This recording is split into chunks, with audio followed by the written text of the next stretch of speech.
How can you engage your mind in spiritual thoughts and keep it free from distractions?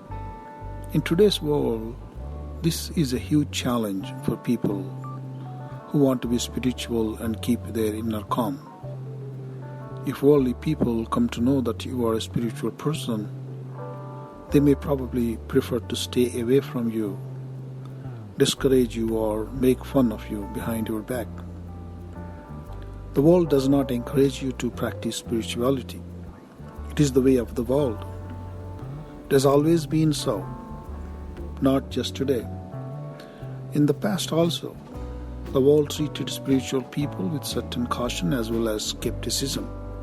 Worldly people will try to draw you into worldly matters because they are more comfortable with those who are more like them than those who are different from them.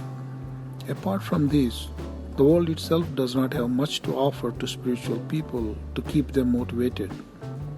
Indeed, spiritual people are expected to remain detached from the external world and persevere in their practice without any expectations and encouragement.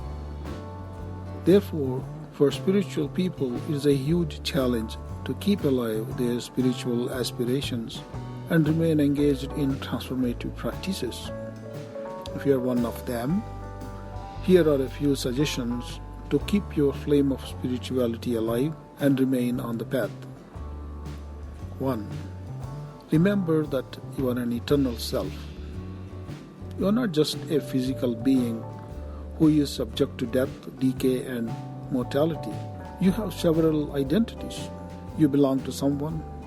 You belong to something. You are always known by what you possess, how you look, and what you can do. Your identities arise from all these, apart from your name, gender, age, family status, nationality, and so on.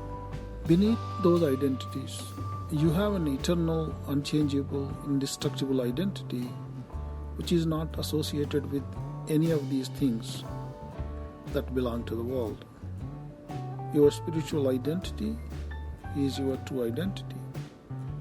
It is permanent and unchangeable. To remember that you are an eternal self is very important to your spiritual practice, and to remain focused on what you intend to do. 2. Remembering death. Meditate upon it. Understand why you tend to ignore death as if it is not going to happen. Usually, we do not like to think about death because the longing for life is so powerful in us that we remain life-oriented rather than death-oriented. In a way, it is good because it helps you cope with the problems of life and not become discouraged or dispirited. However, in spiritual life, you must learn to come to terms with the death and make peace with it. In Hindu and Buddhist traditions, contemplation upon death is encouraged to turn the initiates from worldly attractions and focus their minds upon liberation. 3. Meditate upon impermanence. Contemplation upon death should also remind us of the impermanence of our lives and the whole existence.